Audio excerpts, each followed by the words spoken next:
Hola, amigos, gracias por acompañarme una vez más. No olviden compartir.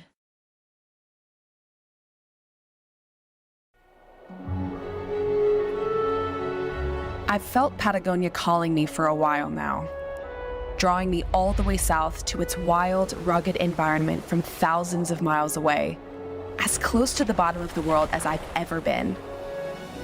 And after months of bustling city life, of all-consuming anxiety and overwhelm, of feeling myself drifting further and further away from my true self, this call to nature became all-consuming, an instinctual drive I could no longer fight.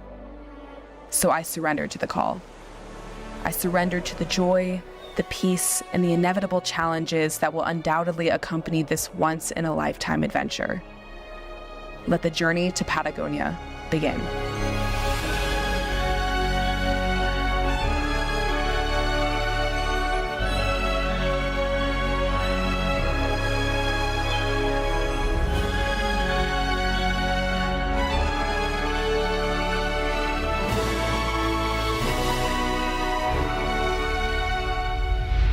The adventure begins here in El Calafate, a small, picturesque town in the Santa Cruz province of Argentine Patagonia on the shores of Lago Argentino.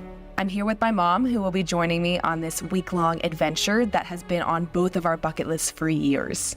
We flew into El Calafate yesterday from Buenos Aires, the day before the rest of our hiking group was scheduled to join us. But things are already starting to deviate from the plan. Of all days, for there to be a nationwide airport strike in Argentina.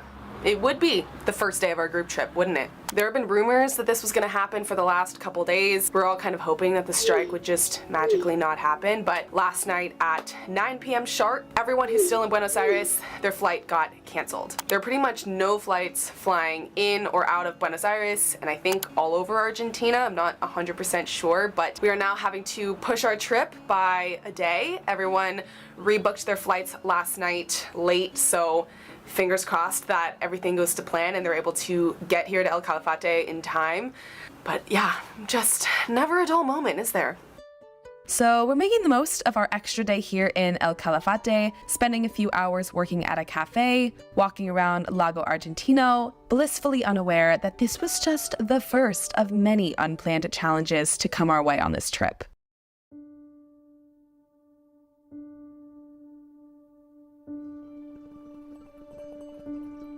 Luckily, everyone's flights were rescheduled for early this morning and arrived just in time for all of us to make the 3-hour bus ride to El Chalten, a village that our guide Pilar says will make El Calafate feel like a big city. And as if on cue, we exit the town limits, say goodbye to the glacial blue water of Lago Argentino, and suddenly there is nothing but vast, dry land, cracked in two by the sparsely trafficked 2-lane road heading northwest.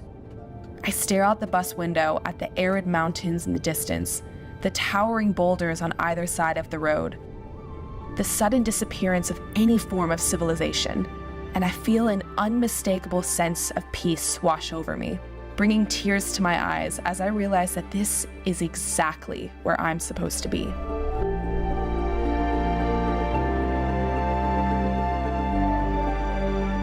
About halfway through the drive, we turn left off of Route 40 toward the final stretch of the drive toward El Chalten.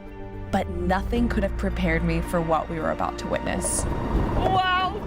Oh my gosh! We have the most perfect conditions to see Fitzroy driving in, literally staring at this iconic mountain. I am on top of the world. We all are. This is so incredible.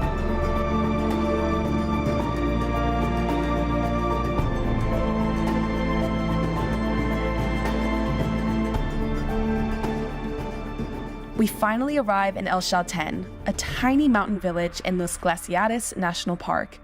And by the time we arrive at our hotel around 4 p.m., we're absolutely buzzing with anticipation to get out on the trails.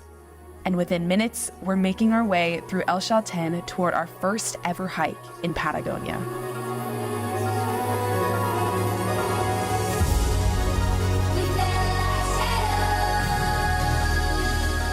It's been a long travel day for many of us, so today's hike is very relaxed and chill as we take in the scenery for the first time, share mate at the beautiful viewpoints, and get excited for tomorrow's 16-mile journey.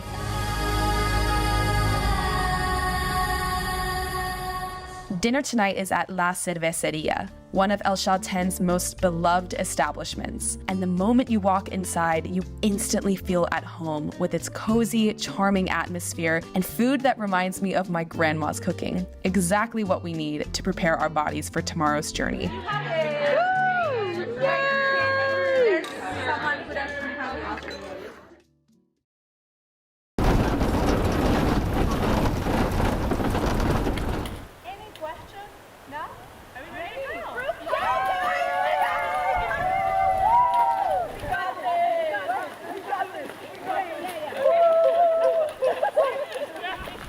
Alright, today is the day, literally the day we've all been waiting for. We're starting this trip out on a bang. Doing the hardest hike first, well I guess second, if you count yesterday. We are hiking to Mount Fitzroy, which is really one of the reasons why people come here to El Chalten. We are all feeling the nerves, the excitement, the cold, the wind. Yesterday we definitely got the best weather possible here in Patagonia. Today's a little more like Patagonia. We've got some overcast clouds, a little bit of rain, it's cold, it's windy, but we're really getting the true Patagonia experience today. How you feeling? I'm ready. I'm a little nervous, but it's okay. Mostly I'm annoyed because my water thing is leaving. The goal of today's 16-mile trek is to make it to the base of Mount Fitzroy, a pyramid-shaped granite monolith towering more than 11,000 feet above sea level.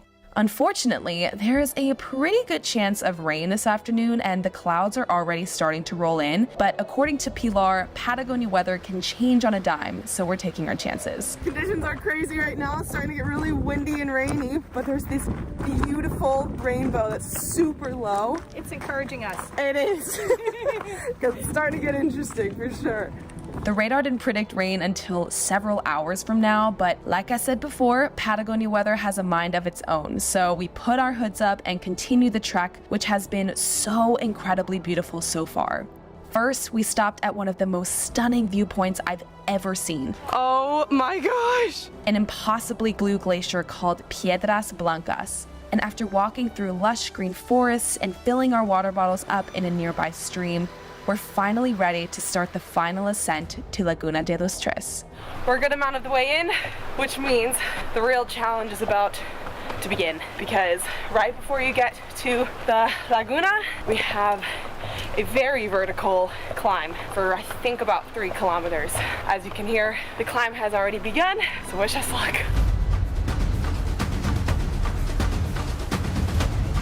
15 minutes out, it's raining sideways. Spirits are high. Before the final ascent to the top, we quickly put on our fleeces underneath our windbreakers to prepare for even colder temperatures at the lake, which, considering how cold it is right now, we're gonna need it.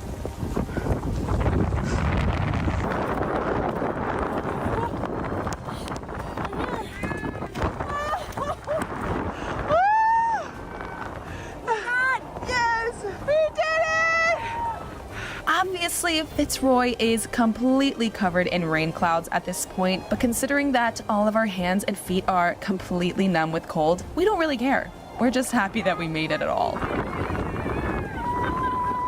We spend maybe 5 minutes at the lake before it's too cold to stand still any longer, and we start making our way back down the mountain.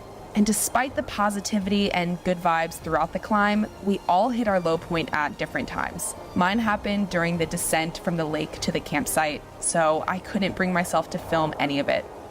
I was too busy trying not to fall or cry or both. But suddenly, after 2 more hours of hiking through the worst weather conditions I've ever experienced on a trail, the sun finally decides to make an appearance just as we're making our way through this beautiful, vast valley. And let me tell you, after hours of hiking in soaking wet clothes, socks, and boots, it makes you appreciate moments like these 1,000 times more. But despite the miserable weather conditions and not being able to see Fitzroy up close, this is still one of my favorite hikes I've ever done. From start to finish, we were surrounded by some of Patagonia's most beautiful and varied landscapes. And while the final ascent through the icy cold rain and wind was terrible and painful in the moment, there is zero chance that any of us will ever forget this day. And for me, that's a true adventure.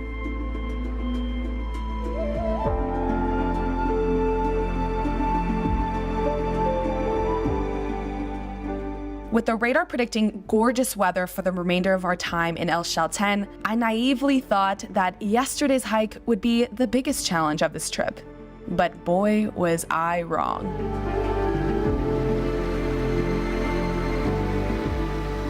The next day started out absolutely beautiful, with clear blue skies as we climbed up rock faces, ziplined over canyons, and relaxed at a traditional Patagonian ranch with perfect views of Mount Fitzroy. But that afternoon, as my mom and I were strolling through El Chaltén looking for a cafe, I started feeling this deep ache on the side of my right foot. I think nothing of it at first, but as the day goes on, the pain gets worse and worse to the point where I'm limping anytime I have to put weight on it. I never twisted it or fell on it or anything like that, so I went to bed thinking that I could just sleep it off.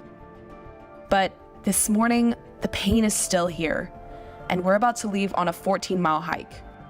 Of course, the thought of not going doesn't even enter my brain, so I wrap up my foot, pop some Advil, and pack my hiking poles for extra support. And for the first hour of our trek, I'm not worried at all, fully convinced that the pain will simply disappear once my muscles warm back up. So I focus on the beautiful panoramic views, keep a positive attitude, and start listening to music when the uphill climb steepens. But now we're 2 hours in, and I'm starting to accept the fact that the pain isn't going away at all. It's actually getting worse.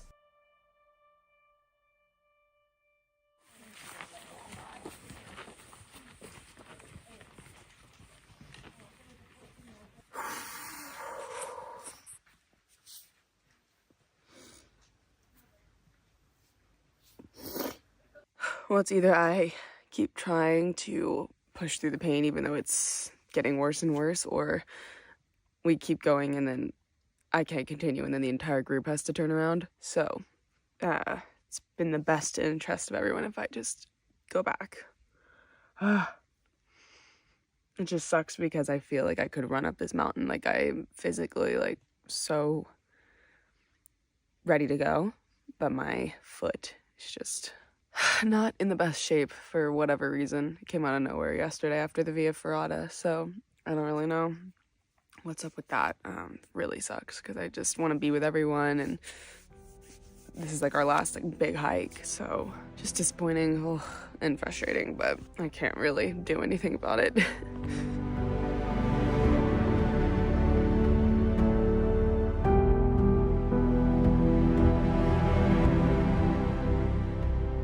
It's one thing to turn around and go back by choice, but being forced to quit when all you want to do is continue is quite another.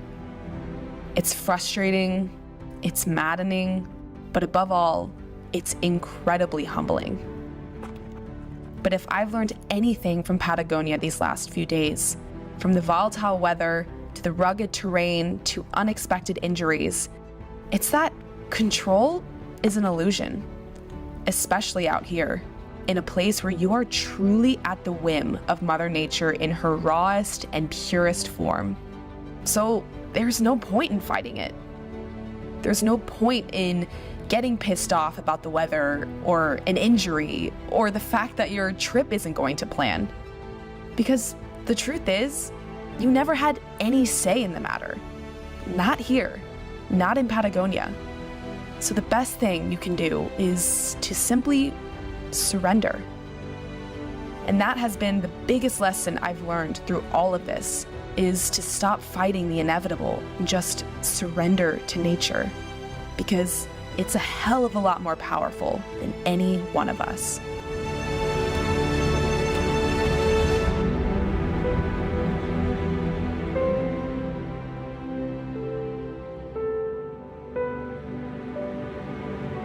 I can't say I expected things to turn out this way.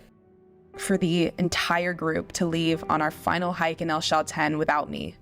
But I do have several weeks left in Patagonia, and the best thing I can do is to figure out what the hell is going on with my foot.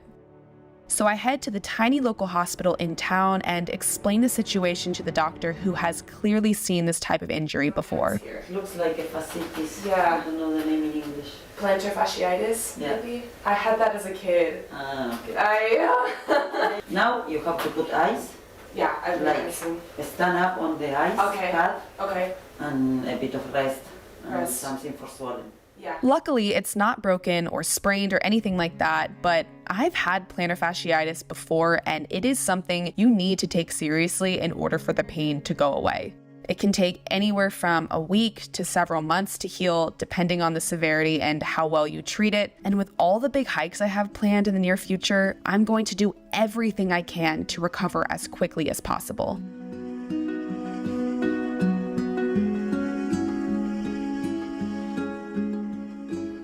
As we make the 3-hour drive back to El Calafate this afternoon, I was expecting to feel a sense of disappointment or frustration with all the setbacks I dealt with on this adventure, but I actually feel none of that. Instead, I simply feel grateful that I was able to be here in the first place, that I handle these challenges with grace, and that I still have several weeks ahead of me to explore Patagonia even further. It's truly a privilege to be here at all, with or without an injury. However, I do feel something else on top of all this gratitude and acceptance, and that feeling is determination. It's the final day of the group trip, and I am attempting to go on our final trek of the trip, which is actually an ice trek. It's a little more chill than previous days, so hopefully I can handle it. I've been icing my foot like crazy, and our guide Pilar, who is literally amazing, lent me a pair of her hiking shoes because we're about the same size, because I think the reason I'm having issues with my foot is partly due to the new hiking shoes I've been wearing. So yeah, I'm wearing some new ones today. I feel really good. It's hurting, but not a crazy amount. Yeah, wish me luck. The Perito Moreno Glacier is one of 48 glaciers in the southern Patagonian ice field, also known as the third largest freshwater reserve in the world. It's not the biggest glacier in this ice field, but it's by far the most popular because of its easy accessibility. Just a 48-mile drive from El Calafate and a quick walk down a short set of ramps, and you're staring directly at one of the most breathtaking natural wonders on Earth. The contrast of the blinding white and the vibrant icy blues is incredibly beautiful, and every few minutes, chunks of ice crash into the glacial blue water. It's truly a sight to behold.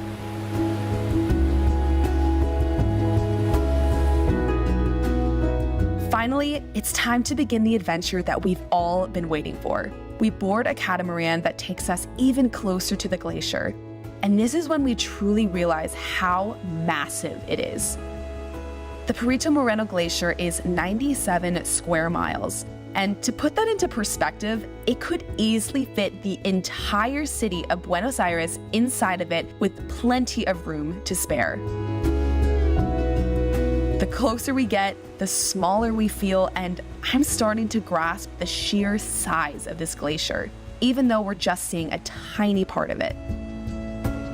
After about 20 minutes, we get off the catamaran and begin our 40-minute walk along the coast, moving closer and closer to this towering mass of ice. I stare at the tiny black dots moving along the glacier in front of me and realize that that's about to be us.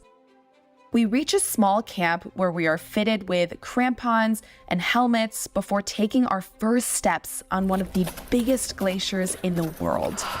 Our first steps on the glacier. Oh wow, there's holes everywhere. We've barely even done anything, and I can't stop freaking out. It's so crazy. Once in a lifetime.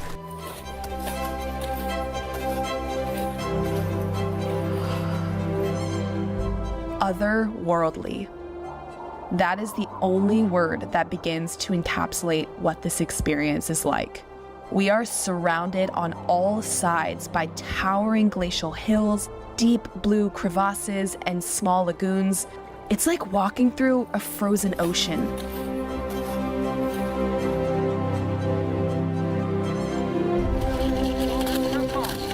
Before we head back down the glacier, our guides surprise us by chopping up a block of the glacial ice and pouring some Scotch whiskey on top for us to enjoy.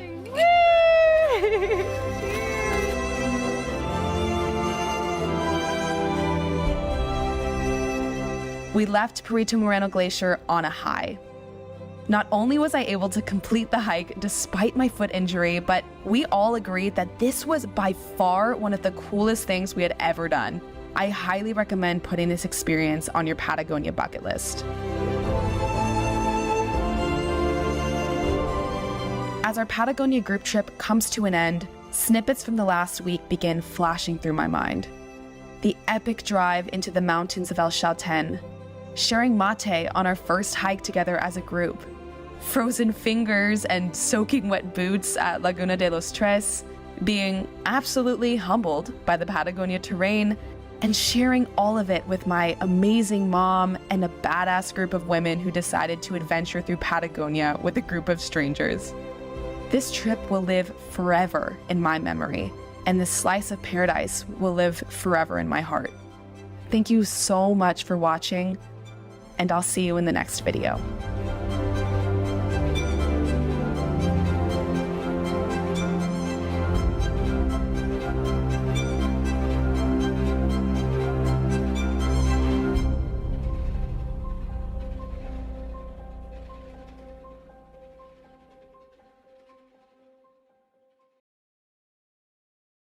Si te gustó, dale like y suscríbete.